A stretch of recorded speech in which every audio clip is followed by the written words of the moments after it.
Kayak gini ya. Ya ini enable ya, enable. Kemudian apa tadi? Config terminal ya.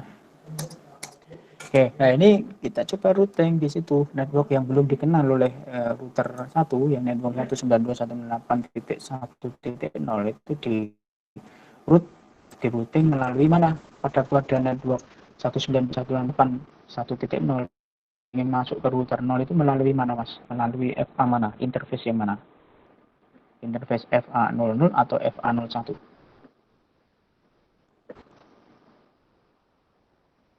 Ya.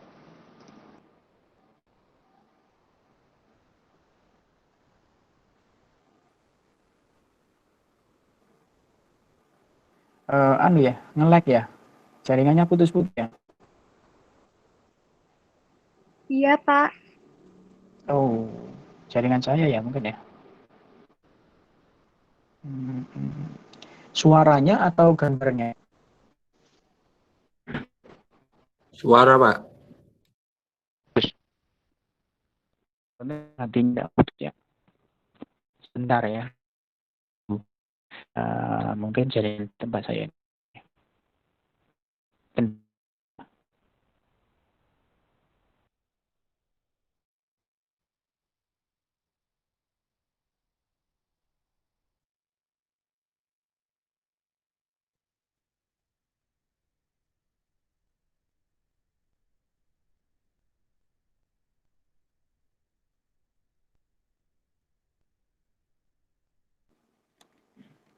Halo, sekarang gimana? Sudah jelas?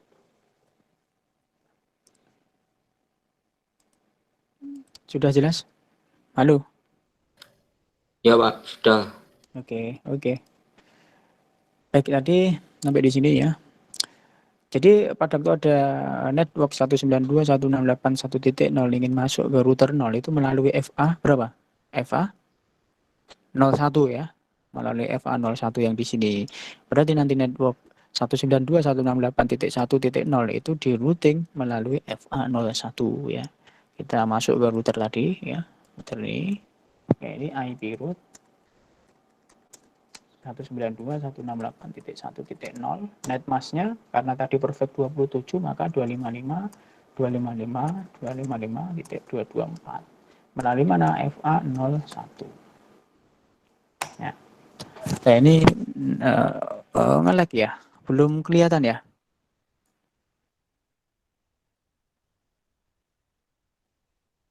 Sudah kelihatan?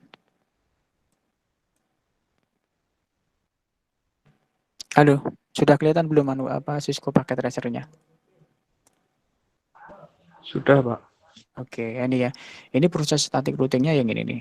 Jadi IP root 192.168.1.0 ya. Spasi netmasknya 255.255.255.224 ya melalui apa? FA01. Nah, ini proses static routing. Ini kebetulan router tetangganya hanya satu. Coba bayangkan kalau router tetangganya itu lebih dari satu. Ada 10 router gitu. Nah, kita akan melakukan konfigurasi routing sebanyak 10 root ya. Nah, kalau networknya lebih dari kebetulan ini hanya baru 2 router ya. Nah, ini memang static routing itu memang cocok untuk menghubungkan beberapa router saja, tidak terlalu banyak router itu memang stabil kalau kita menggunakan static routing. Ya, misalkan hanya menghubungkan 2 router saja ya.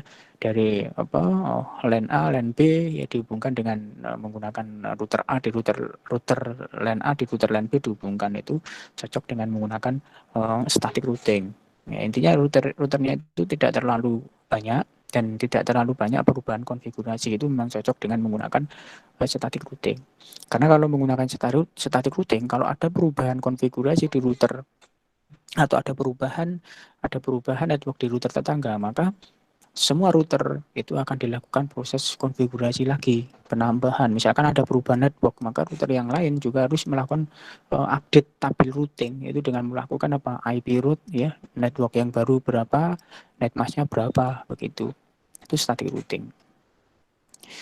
Nah, kemudian yang di router 1 di sini kita lihat di router 1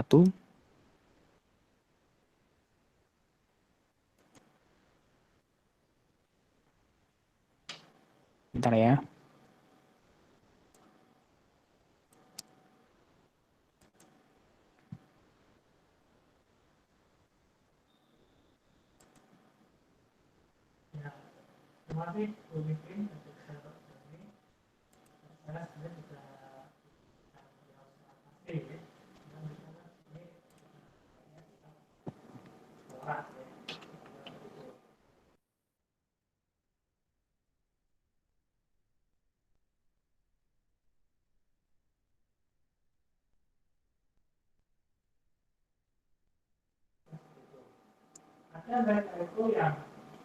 Sekarang di router 1, kelihatan enggak router satunya masih yang tertutup ya Mas Yan ya?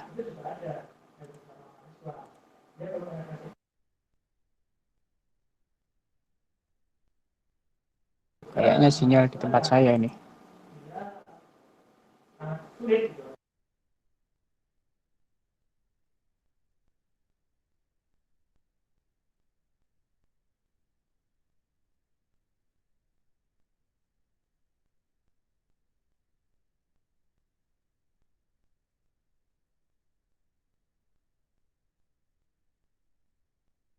Oke, baik sekarang kita lihat di router 1 ini ya, router 1. Coba dilihat di router 1, yang router 1 ini. Dari ketiga network itu, network mana yang belum terhubung langsung dengan router 1? Network berapa? Ya, siapa yang tahu? Lihat dari router 1, dari ketiga network tersebut, network mana yang belum terhubung langsung dengan router 1?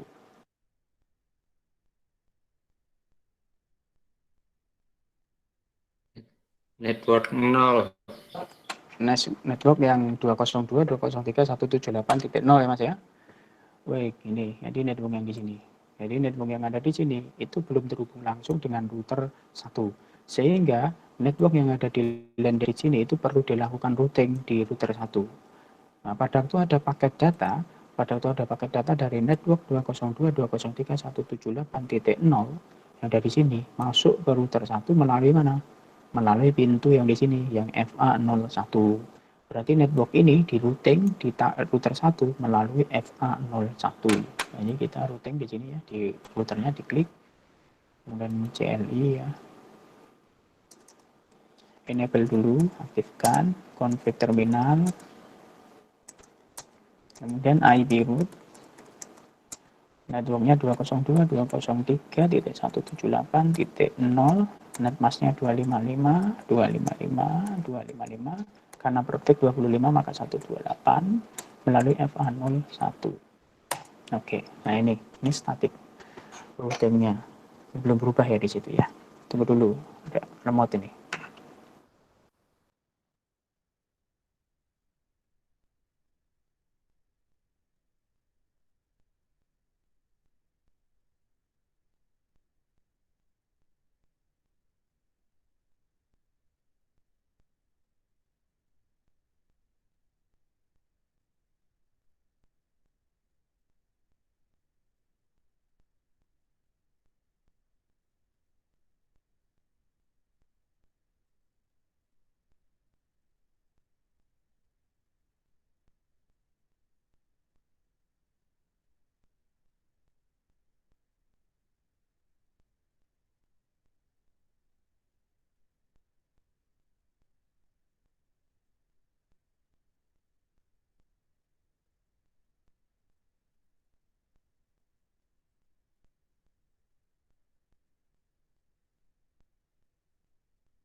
Ya sebentar, maaf, ada agak nge-lag.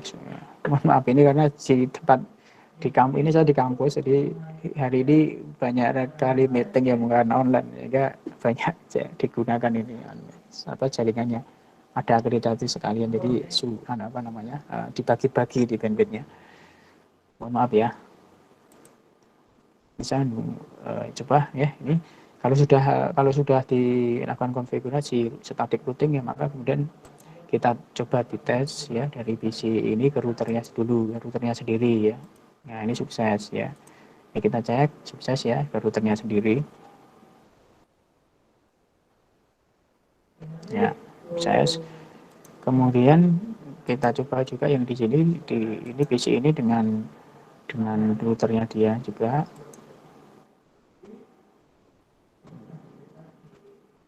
Lag ya.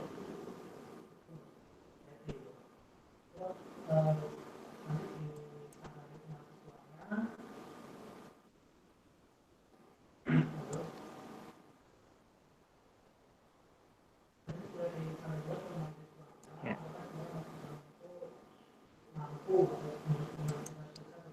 Kemudian dari PC ke PC yang di sini ke router tetangga dites. Nah, ini belum oleh kita balik dari router ke PC dulu. Oke ya sekali lagi. Nah, sukses ya ini ya. Kita coba sekali lagi, sukses. Ya. Sukses ya.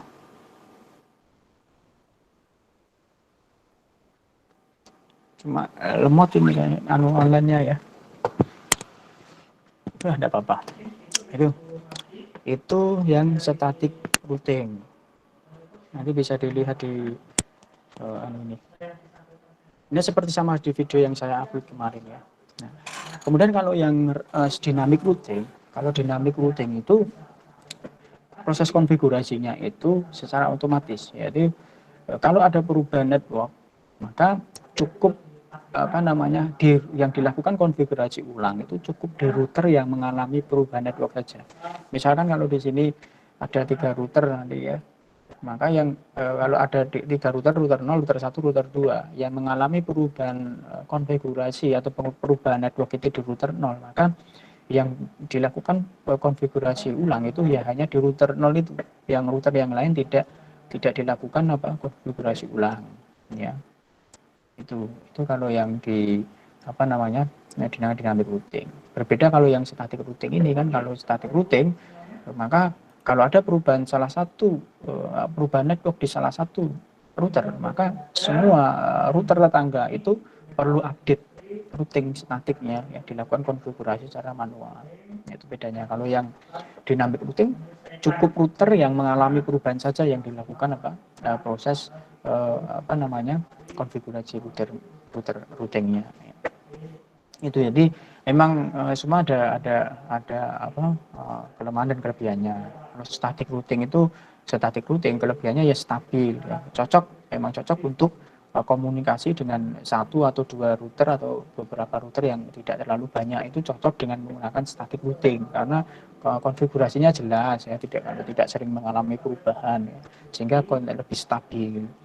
Tetapi kalau dengan jaringan dengan banyak router yang terhubung di sana, nah itu cocok dengan dynamic routing. Kalau menggunakan static routing ya nanti kasihan ya administrator jaringannya. Kalau ada perubahan network, perubahan ini kan harus selalu melakukan update tabel routing dengan manual oleh admin jaringan. Nah, ini kalau memang untuk koneksi jaringan dengan melibatkan banyak router ya di situ, maka cocok dengan menggunakan dynamic routing yang tadi saya contohkan yang kemarin dengan menggunakan dynamic routing, routing information protocol atau RIP ya kemarin. Itu ya, jadi mohon nanti dipahami lagi. Nanti harus ngerti lah, setidaknya Anda harus paham nanti pada waktu keluar bekerja, tahu itu routing itu apa, atau ada static routing itu apa, dynamic routing itu kenapa kita menggunakan static routing, kenapa kita harus menggunakan dynamic routing, itu harus ngerti ya. Setidaknya tahu konsepnya ya. Nah, S1 itu harus tahu konsepnya ya sebelum ya lebih baik ya tahu konsep dan tahu implementasi. Tetapi harus yang lebih di ini Anda harus paham konsepnya. Konsep dynamic routing seperti ini, static routing seperti ini. Ya. Nah, syukur-syukur dengan implementasi juga bagus ya. Kalau ini dicontohkan dengan menggunakan Cisco Packet Tracer ini, simulasi dengan menggunakan software Cisco Packet Tracer ini, perangkatnya memang perangkat khusus untuk Cisco Packet Tracer ya. Untuk perangkat Cisco ya, hardware Cisco. Berbeda lagi nanti, tapi konsepnya sama. Misalkan Anda menggunakan Cisco, menggunakan Mikrotik atau menggunakan iOS yang lain ya, Mikrotik atau menggunakan software yang open source, itu software static routing dan konsep static routing dan konsep dynamic routing itu sama. Hanya yang berbeda apa ya? Ya berbeda ya cara codingnya atau cara memasukkan. Misalkan kalau di Cisco Packet Tracer memasukkan IP address ke interface itu ya dengan perintah interface mana IP address berapa, IP-nya netmarknya berapa gitu. Tapi nanti kalau yang menggunakan software yang lain misalkan Mikrotik atau menggunakan software Linux dan lain sebagainya, itu hanya saja berbeda cara perintahnya saja untuk memasukkan interface atau cara melakukan proses routingnya, itu yang berbeda. Intinya perintah, cara melakukan routingnya tetap pada konsepnya sama. Ya, misalkan menggunakan static routing, kita di network mana yang mau di route di router 1, network mana yang mau di route di router 2, itu konsepnya sama. Tapi hanya berbeda cara menulis perintah yang ada di masing-masing iOS itu. Dan yang ini yang kita gunakan kan softwarenya Cisco ya, di produknya perangkat khusus untuk perangkat Cisco Packet Tracer. Gitu ya. Ada yang mau ditanyakan dulu? Silahkan.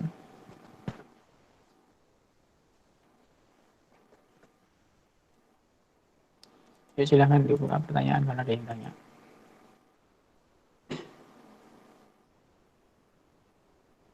Ada? Ayo silahkan.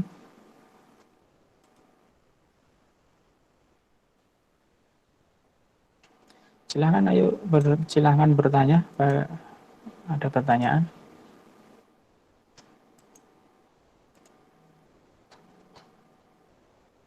Tidak ada?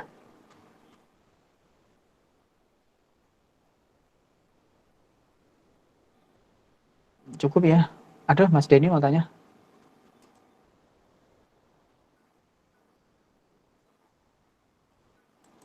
Ada nggih? Cukup nggih?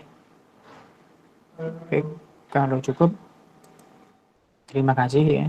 Nanti habis ini silakan kembali ke e-learning melihat materi yang hari ini, yaitu virtual local area network, yaitu bagaimana membangun jaringan lokal tapi secara virtual. Jadi seolah-olah di dalam jaringan itu ada beberapa network, tapi pada dasarnya ya hanya satu network, tetapi seolah-olah nanti membuat seperti ada beberapa network, membatasi misalkan komputer A dengan komputer B itu hanya bisa berkomunikasi dengan komputer A B saja, yang lain tidak bisa berkomunikasi. Itu nanti bisa dibuat virtual local area network. Jadi silahkan nanti dilihat di e-learning di sini ya, silahkan kembali ke e-learning, kemudian Anda bisa melihat video tutorial mengenai virtual local area network-nya, kemudian nanti ada tugas silahkan dikerjakan, maksimal pengiriman tugasnya besok.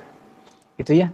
Baik, silahkan bisa absen di e-learning atau bisa juga di Google Meet di sini sekarang. Baik, silahkan. Pak, mohon maaf Pak. Siapa? Itu Mbak Husna ini ya? Ada yang bertanya di chat. Oh ya, di chat ya, sebentar saya lihat dulu ya. Oke, Mbak Kusna ini, Pak, saya ingin bertanya, untuk router itu harus tepat jenisnya atau boleh berbeda? Kalau misal jenis routernya berbeda, boleh berbeda, tidak masalah. Satu menggunakan 1841 atau yang lain itu boleh. Tidak harus sama jenisnya ya. Satu menggunakan 1841, satu menggunakan 1941. Itu boleh berbeda. Cara konfigurasinya juga sama. Hanya perbedaannya setiap router itu kalau yang 1941 itu interface-nya lebih banyak ya. Interface-nya itu ada kalau yang kita gunakan yang 1841 itu kan interface-nya hanya ada dua ya, FA01 dan FA00 dan FA01 ya. Kalau yang router yang 1941 itu interface-nya lebih banyak ya. Di situ ada FA0 gigabit, sorry. Itu yang FA kalau yang 1841 itu kan fast Ethernet. Kalau yang di di 1941 itu dia tidak menggunakan fast Ethernet tetapi menggunakan gigabit. Jadi lebih kecepatan dari interface-nya lebih cepat di yang 1941 karena dia menggunakan gigabit. Seperti itu. Jadi tidak masalah Mbak Anda menggunakan satu router dengan menggunakan router yang 1841 terus router satunya 1941 atau router yang menggunakan 2811 itu boleh bebas, tidak masalah. Tidak harus sama tipe routernya gitu, ya. Boleh. Itu Mbak ya. Itu Mbak Mbak Kusnaini. Ada yang lain sebelum ditutup? Berarti nanti itu Pak, kalau yang pakai 19 itu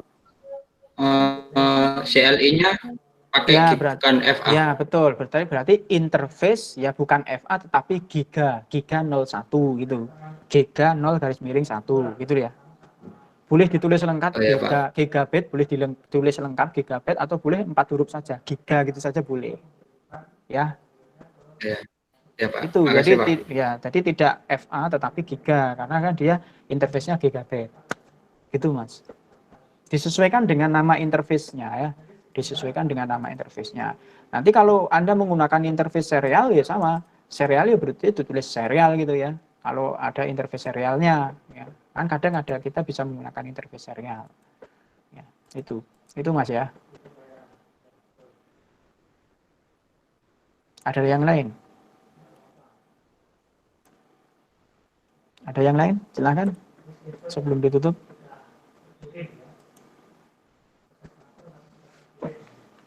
Kalau perintahnya sama ya Mas ya. Jadi misalkan interface giga 0 garis miring 1. Nanti ngisi IP-nya sama, IP address ya 192.68 subnet berapa gitu. Sama perintahnya. Terus dinyalakan shutdown gitu sama. Perintahnya sama. Proses routingnya juga sama. Misalkan IP root, networknya berapa, netmasknya berapa melalui giga 0 garis miring 1 misalkan gitu. Hanya nama interface-nya saja yang dibedakan. Dan kemampuannya lebih cepat. Kalau routernya ya 1841 dengan 1941 lebih cepat yang 1941 karena dia menggunakan gigabit ya interface-nya. Jadi lebih bagus yang ini. Kalau di kenyataan itu harganya ya lebih mahal yang router yang 1941 ya karena router itu support untuk interface yang gigabit gitu kan. Kalau yang 1841 kan dia hanya support untuk interface-nya yang fast Ethernet ya. Itu Mas ya. Gitu ya. Oke. Ada lagi? Sudah ya. Baik, kalau tidak ada pertanyaan silahkan live dari meeting ini. Kemudian kembali ke e-learning, silahkan dilihat materi mengenai virtual local area network. Baik, terima kasih atas kehadirannya. Mohon maaf atas kekurangan. Saya akhiri. Assalamualaikum warahmatullahi wabarakatuh. Waalaikumsalam warahmatullahi wabarakatuh. Waalaikumsalam warahmatullahi wabarakatuh.